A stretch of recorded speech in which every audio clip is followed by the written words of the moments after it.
waiting and not being sure. I feel like I want to do something. There's nothing to do but wait.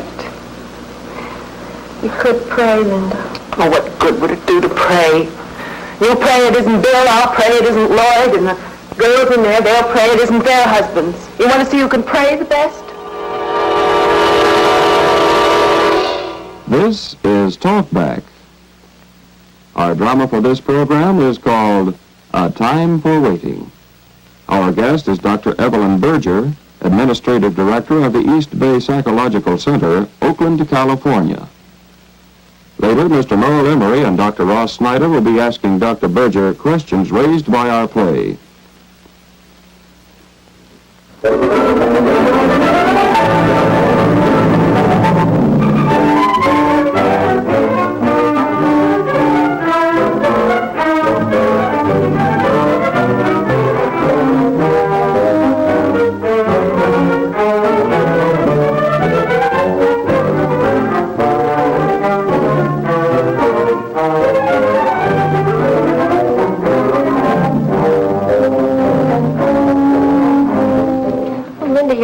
For doing that. And I don't have anything to do. The kids go to bed and I never hear another peep out of them. But every time we have guests, the one go out. Don't I know? Are the cards in the desk?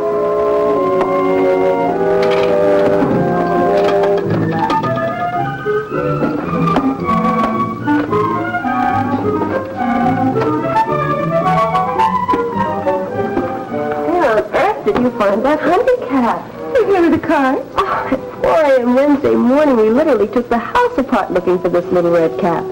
Did you know a man can't hunt without his hat? Not just any hat, but his hat? Of course, Ruth. How did you get him to go without it? Threatened him. Nobody could have looked more indignant than my poor husband did when he stomped out of here in his old brown army cap. And I got everything together Tuesday night. He insisted he'd leave without waking me. Of course, he hadn't been up 10 minutes when I think the whole block had heard him. What is it about these hunting trips that's so wonderful? I suspected it was getting away from us. Well, see if there's a canasta deck in there. Dolores said she hadn't played bridge since she was in college. Oh. No, but with our husbands out together, I had to ask her. Oh, sure. Oh, moment of decision. Will you get the door, please?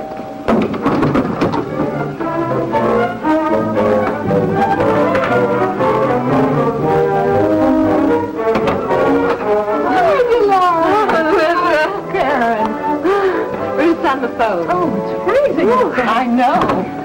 Frozen? Hi. Good to see you. Karen, your mother's on the phone. But now? Mm-hmm. Oh, no. I hope nothing's wrong. I did, too. Last time she kept the children, everything happened that could happen. This is the first time I've had the nerve to ask her to keep them again. Oops. Lois, it's not fair to keep on looking like a bride. What a beautiful dress. Hey, you know? Mm-hmm. Oh, thank you. All right. Don't worry about it, dear. All right, thanks. Bye.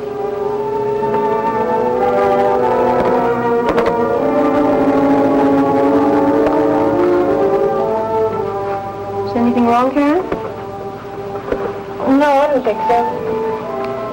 And then we're going back to the same camp, weren't they? Yes, I think that's the only place to hunt. Well, what is it? Probably nothing, but Mother was listening to the news. She said there was a report of a hunting accident at Summit Pass. That's where they are. I know, but there are probably lots of other hunters up there, too. Not many. That's why they keep going back there. What kind of an accident? Mother said that a hunter had been shot. There were no details. Huh? Anything wrong? No, I don't think so. Well, come on then, let's play. That's probably silly. I know. I want some more information, too. What'll we do? Well, Roger said if I ever wanted to get in touch with him, to call the ranger station at High Point. They have to take a message out to the camp. It takes about 2 hours. Well, we wouldn't have to send out to the camp. The ranger would probably know about the accident. Of course. Now, quit gossiping and let's play. Hello, operator. Would you get me the ranger station at High Point, please? No, station to station. Hey, what's going on? It's probably nothing, but... Well, what is it? Karen's mother heard a report of a hunting accident at Summit Pass. But that's where they are. Oh, no. Now, it's foolish to get upset on the little information we have. Karen's calling the ranger station. They'll know. No? What did the report say? Only that a man had been shot. There are probably lots of hunters up there. But there aren't. That's why the men like it so much. I know, but the report could be a mistake. Of course. They're ringing. Someone just has to be there. Is this the ranger station at High Point? May I speak to the ranger, please? Oh, well, who are you? There was a report of a hunting accident at Summit Pass. Do you know anything about it?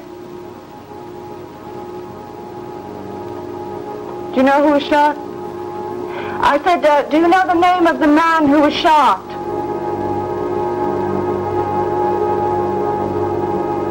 Was he killed? Oh, doesn't everybody have to check in at the ranger station? Ask how many men were hunting up there. Could you tell us how many hunters there are in the area? He's gone to look it up. This is the ranger's wife. He's at the accident. The man has been killed. Yes. Yes. Could you tell me their names, please? This is Mrs. Roger Morland. Yes. Is there anyone else we could contact who might know more? Oh, I see. Well, there isn't anything we can do but wait then. All four of us wives are here together tonight at the Johnson home. If you should hear anything more, would you please call us here at this number, Chapel 2, 356... Oh, you have it. I see. Well, thank you. Thank you very much. No one else is registered. But there's always a possibility that hunters went in without checking. This is terrible. It's terrible. Dolores, we still don't know. I'm going to have a baby. No, without Frank. Dolores, stop it. We don't know that it's Frank. It could be any one of them. This is a terrible shock for us. Come over here and lie down.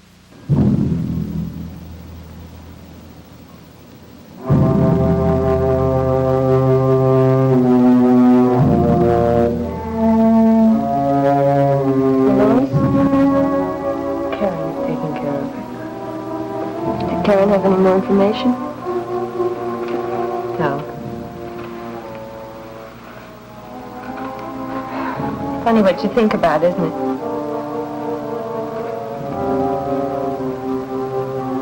Yes, it is. For the last 3 years, Lloyd has wanted us to take our vacation in the mountains. Not doing anything really, just being together. But that didn't appeal to me. So every year we went exactly where I wanted to go. Oh, stop it, Linda. Ruth, have you and Bill ever talked about what you should do if Yes, have you? you know me? Lloyd's wanted to several times. I'd never let him.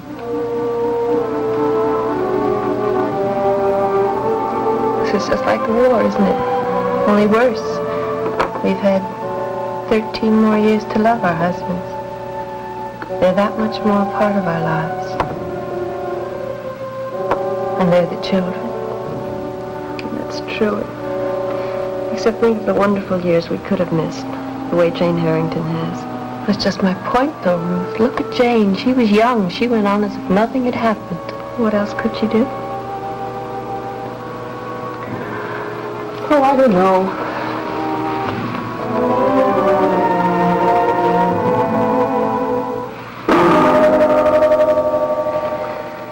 It's the waiting, the not being sure. I feel like I want to do something. There's nothing to do but wait. You could pray, Linda. Oh, what good would it do to pray?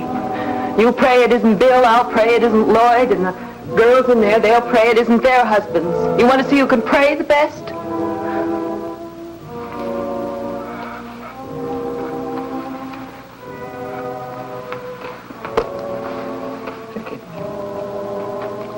It still may be nobody's husband. It could be a mistake.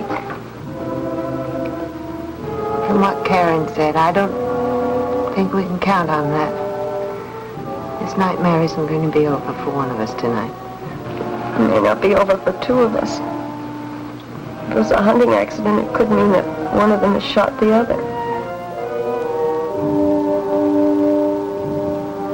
Oh, Ruth.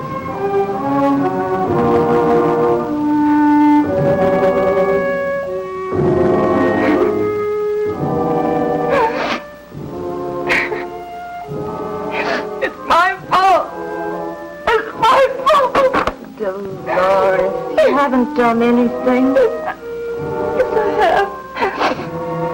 I've got to tell somebody.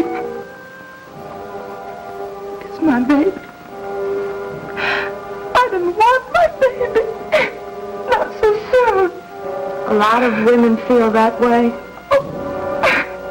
I'm wicked not to want your baby. And now God's punishing me. I just know. And now I've lost Frank. I just can't. Oh, this beats all I've ever heard. You stop it. Stop it this instant.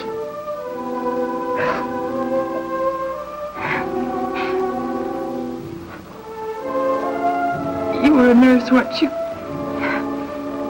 Yes? I wish I could be calm like you. But I guess you must be used to this kind of thing. I mean, people dying, yes. Never lost a husband.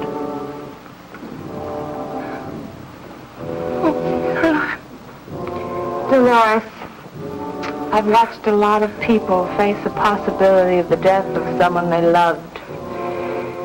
And I've wondered sometimes what I'd do. I still don't know. I'm not going to cross that bridge now. When that telephone rings or that door opens, there'll be time enough then.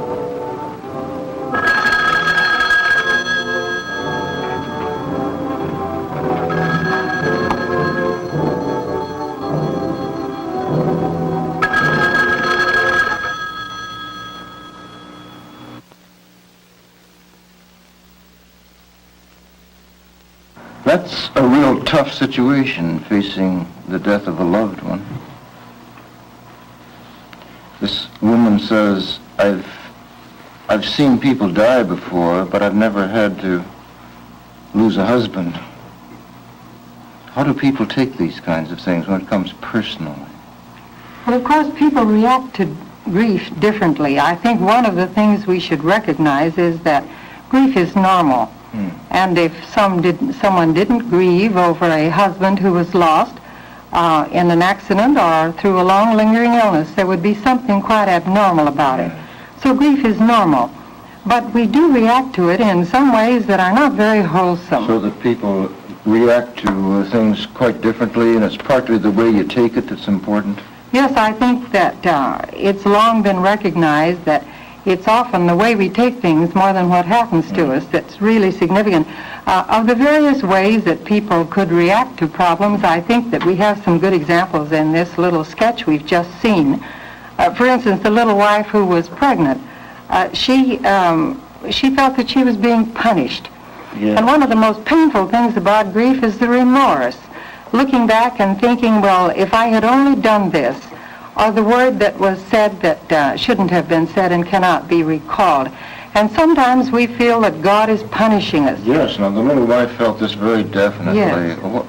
Because she didn't want her baby, she thought God was a vengeful God, and he was wreaking a punishment on her. Because what's your own feeling about this way of looking at it? Well, to me, it's quite illogical.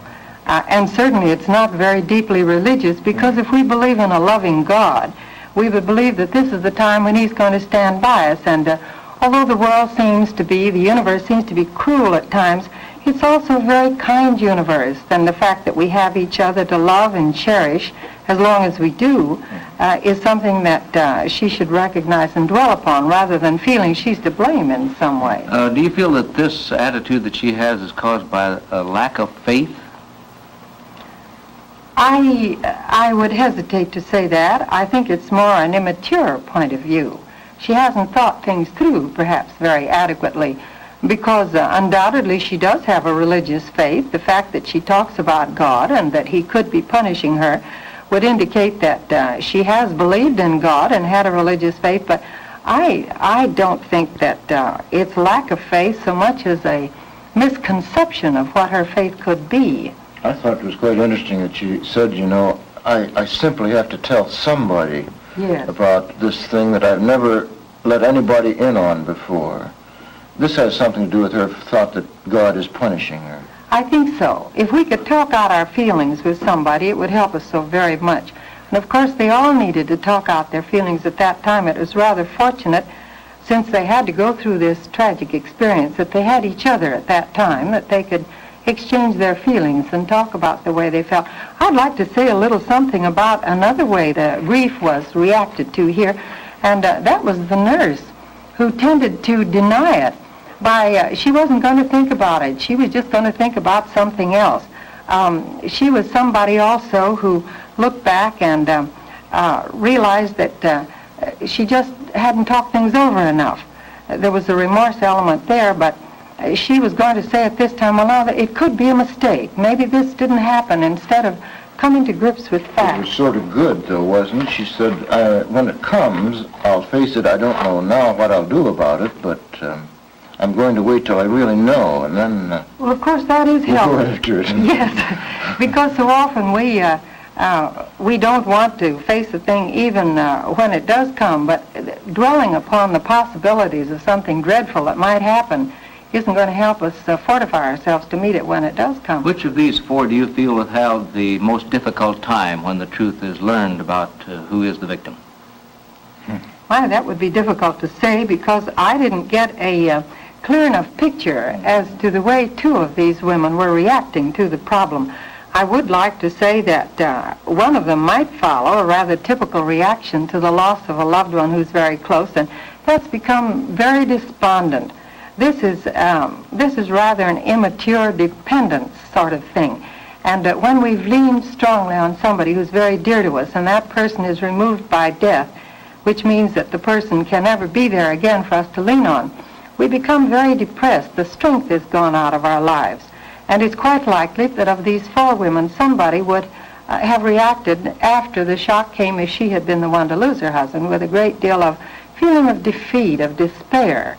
And there she certainly needs to reach out for her religious faith as a support. She would certainly feel that a whole lot of herself had just gotten up and walked away, and now she was just a sort of a shell. And you say some people stay that way, empty. Yes, just empty. They can't seem to get their bearings and go on from there. there. What does religious faith do in this case for the empty person? Well, of course, I'm just a psychologist. I'm not a theologian. But as I observe life and see people and listen to their troubles professionally, and of course as a friend, as we all do, I'm inclined to think that everybody, whether he knows it or not, is seeking for some kind of strength, the basic strength, to carry him through, especially when he's in trouble. It's too bad that we reach out for God and for the strength he gives us only when we're in despair, or when we've lost something that's very dear to us, or when something has fallen apart in life. But it seems to me that all of these women very much needed the energy-giving force of a real religious faith in something. In other words, to be able to see beyond this immediate issue. And of course, it's going to bring into sharp focus the whole big question, what is life about? And therefore, what is death? We talk about teaching children the facts of life so much. I think we do well to talk a little more about also about teaching them the facts of death. Well, do you think then that it would have been good if this one couple who the husband did want to talk about what we would do in case he died, this should be done between couples? I definitely do. Some wives are left bereaved by the sudden loss of a husband, such as one of these women was going to have that experience. And nothing has been said about disposal of property, about insurance. The wife may not even know what the husband's business affairs are. And that's one of those issues where we should face reality, even if it's painful or disagreeable or distasteful. It's a matter of just good sense. But we, of course, all think, well, it isn't going to happen to me. But there's one thing we're sure, we're all going to die someday. As somebody said, if we live long enough, we're going to find that nobody's going to get out of this world alive. And we'd better face that. Well, this is a pretty grim thing that you proposed a bit ago, that we teach children about death, isn't it? Not if we give them a religious faith. If we have a firm, sincere conviction that this rather brief experience here in this world that is filled with so many disappointments and defeats as well as happinesses is only probably a part of our existence. If we realize that there is a pattern, we're so faulty in our human limitations in understanding it, but if we see that there is something far out and beyond that we don't know about, but if we're pretty secure emotionally and religiously, we won't worry about it, it is going to prepare us for the future. And people who sidestep teaching children something like that, the religious education specialist and the theologian would know a lot better how to say it than I'm saying it, but as a psychologist, it seems to me that every individual from childhood should be given some sort of a feeling of security within himself by knowing that when life is over, or when the life ends of somebody dear to him, there is something else. Do you find people really being concerned about death and anxious about death, and that we should talk more about it than we do, therefore? Well, I don't think we should dwell upon it, of course, in any morbid sense, but I have found in listening to people's troubles that there are two periods in life when people tend to stop and take stock of themselves. For instance, in the teens, although the teenager usually doesn't say much to his parents because he's trying to break himself away psychologically, and in declaring his independence, he shuts his parent out of his confidence to a large extent. He'll go to a teacher, a Sunday school teacher, a day school teacher, or some nearby friend or the parent of a friend and talk these things over, and he's wondering now, becoming conscious of himself as a budding adult. What's this all about? What am I doing here anyway? Then there's another period in life that doesn't have the hope and the joy that the teenager's life often has, and that's along in the roaring 40s, I choose to call it, when both men and women tend to feel they're coming up to the crest of life, and they have been pretty busy, the wife raising the children, the husband in his business or profession. And all of a sudden, it often is a sudden realization that here I am halfway through. What's this all about anyway? And as they look ahead, sometimes downward toward the sunset, for the increased span of life, maybe it's going to be longer, but as they look ahead, they have to say, well, what am I living for anyway? And it's a very sobering thought. I think perhaps one of the most sobering thoughts and one of the potential threats to one's feelings of importance as a person. What do you feel that this complex of punishment by God, how is this going to affect this girl's relationship with God? Is she going to have the nerve and the strength to go to him for help now? If she feels that he has been punishing her through this experience, in other words, if this little wife who's pregnant should be the one who has lost her husband, then is she going to think, well, this just shows my faith was not strong enough, and so on. What am I going to do about it? Can I turn to him now when he's punishing me? I am glad you asked that question, because I find a lot of people pray for something. It's more or less the gimme prayer, as it's been called. Give me this or give me that. Give me my husband's life here in this particular situation. And we all as human beings like to have our own way. The spoiled youngster wants his own way.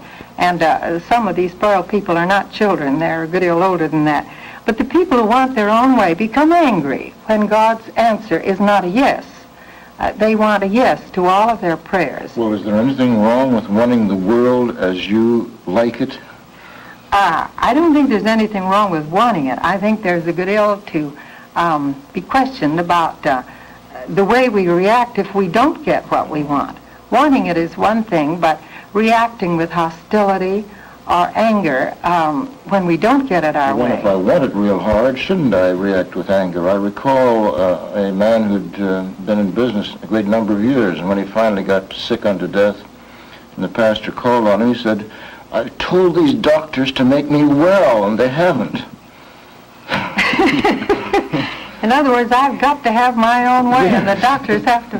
Well, of course, we find this in our increasingly active geriatric field, that older people become very difficult to treat medically because they're so impatient with the medical field and the individual doctor because he can't cure them. And we all undoubtedly, if our prayer life is active and dynamic at all, we're going to ask for things we aren't going to get.